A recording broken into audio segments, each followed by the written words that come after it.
আজ বানিয়েছি দেশি মুরগির ঝোল। পরিষ্কার জল দিয়ে মাংসটাকে প্রথমেই ধুয়ে নিয়েছি। 3টি আলু নিয়েছি, মিডিয়াম সাইজের, ছোট ছোট করে কেটে নিয়েছি। পরিষ্কার জল দিয়ে ধুয়ে নিয়েছি। এদিকে মাংসটাকে মেরিনেট করে নিচ্ছি। পরিমাণ মতো সর্ষের তেল দিয়েছি, পরিমাণ মতো লবণ দিয়েছি, পরিমাণ মতো হলুদ গুঁড়ো দিয়েছি। তারপর মাংসটাকে বেশ কিছুক্ষণ মাখিয়ে রেস্টে রেখে দিলাম ঢাকনা চাপা দিয়ে। তারপর এদিকে কুকার নিয়ে নিয়েছি।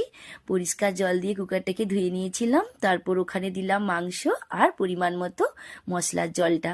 তারপর বেশ কিছুক্ষণ আমি সিটি নিয়ে নেব। 3টে সিটি নেব, বেশি না, তাহলে খুব সুন্দর সেদ্ধ হয়ে যাবে। এদিকে কিন্তু কড়াই বসিয়ে দিয়েছি। কড়াই গরম হয়ে গেছে।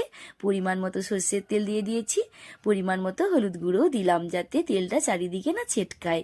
আর কেটে রাখা ধুয়ে রাখা আলুগুলো দিয়ে দিলাম। খুব সুন্দর করে নাড়াচাড়া করে নিচ্ছি, যাতে আলুটা লাল লাল হয়ে ভাজা হয়ে যায়। খুব সুন্দর লাগে কিন্তু মাংসর আলু খেতে। আমার আলু কিন্তু অর্ধেক ভাজা হয়েই গেছে। আরও কিছুক্ষণ নাড়াচাড়া করে আলুটা ভেজে নিতে হবে, একটু লালচে লালচে করে।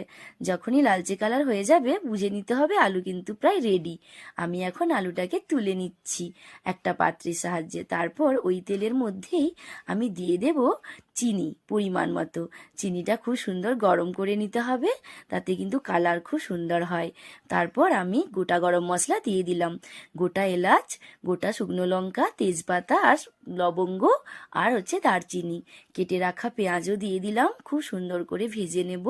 নাড়াচাড়া করতে হবে বেশ কিছুক্ষণ, তাহলে কিন্তু লাল লাল হয়ে পেঁয়াজটা ভাজা হয়ে যাবে আর খেতেও ভীষণ ভালো হবে। দেখুন লাল লাল করে কিন্তু আমি ভেজে নিয়েছি, তাতে কালারটাও ভীষণ ভালো লাগছে। তারপর আমি একে একে বেটে রাখা মশলাগুলো দিয়ে দিচ্ছি। প্রথমেই দিলাম রসুন বাটা।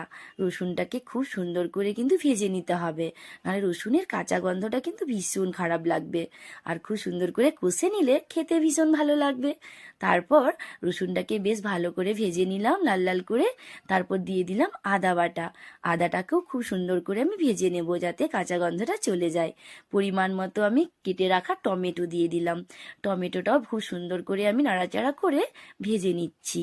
তারপর আমি দিয়ে দিলাম হলুদ গুঁড়ো পরিমাণ মতো। হলুদটাকে আর সঙ্গে আমি দিলাম গুঁড়ো লঙ্কা। গুঁড়ো লঙ্কাটাকেও খুব সুন্দর করে ভেজে নিচ্ছি। তাতে কি হবে, কালারটা কিন্তু ভীষণ ভালো আসবে, এবার লাল লাল কালার আসবে। দেখুন কালারটা কত সুন্দর হয়েছে।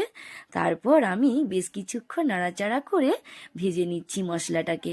তারপর আমি দিয়ে দেব পরিমাণ মতো কাশ্মীরি লঙ্কার গুঁড়ো, তাতে কিন্তু কালারটা আরও ভালো হয়। তারপর বেশ কিছুক্ষণ নাড়াচাড়া করে আমি মশলাটাকে কষে নিচ্ছি। যতক্ষণ মশলাটা কষবো তখন কিন্তু এদিকে আমার মাংসটা